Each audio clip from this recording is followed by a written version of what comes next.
మేము ఇవ్వాల్సిన food pockets కానీ అవన్నీ వెళ్తున్నాయి. ఇంకా ముమ్మరం చేస్తున్నాం. ట్రాఫిక్ కూడా కంజెషన్ ఉంది, అన్ని రెగ్యులేట్ చేస్తున్నాం.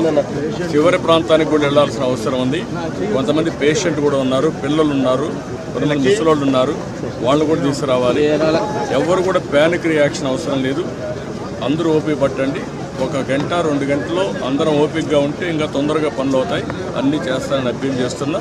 ఇక్కడే ఉంటా, కంట్రోల్ రూమ్ని యాక్టివేట్ చేస్తున్నా. ఎంతవరకు చేయగలుగుతామో అన్నీ చేసి అందరిని ఆదుకుంటాం. 110 పైన బోట్లు పనిచేస్తున్నాయి. అదే మాదిరిగా 4-6 హెలికాప్టర్లు వస్తున్నాయి. ఒక హెలికాప్టర్లో ఫుడ్ పెట్టడం కానీ, లేకుంటే బోట్లో తీసుకుపోవడం కానీ, పేషెంట్లు తీసుకురావడం కానీ ఇవన్నీ జరుగుతున్నాయి. వర్షం కూడా పడతా ఉంది, అయినా కూడా ఎక్కడ ఆపరేషన్స్ ఆపం, అన్ని విధాలు. సార్, ప్రకాశం బ్యారేజ్ 69 గేట్ దగ్గర బోట్లు కొట్టుకురావడం ఏమన్నా కుట్రే ఉందా? ఇవన్నీ ఇప్పుడు నేను అవన్నీ మాట్లాడను. ప్రతి ఒక్కదానికి మనం అవన్నీ మాట్లాడడం కరెక్ట్ కాదు. ప్రస్తుతం నా డ్యూటీ ఎట్టి పరిస్థితుల్లో కష్టాల్లో ఉండే ప్రజలను ఆదుకోవడం, వాళ్ళ ప్రాణాలు కాపాడుకోవడం, తక్షణ వాళ్ళకి కొంత సహాయం చేయడం అవసరం. అదే చేస్తాం.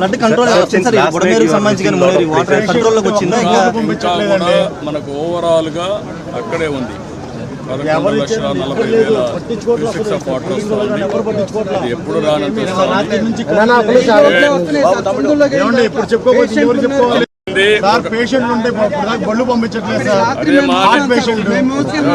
మాట ఏంటండి, 1 గంట టైం ఇవ్వండి, చేస్తాను.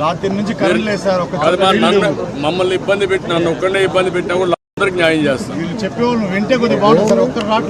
నేను విన్నానమ్మా, మీ కష్టాలు అర్థం చేసుకున్నాను. అందరిని ఇంటూనే వచ్చా. ఇప్పుడు మళ్ళా పోయి నేను అన్ని స్ట్రీమ్ లైన్ చేస్తాను. మళ్ళా వస్తాను, నేను చూసుకొని చేస్తాను. నాకు వదిలిపెట్టి నేను చేస్తాను.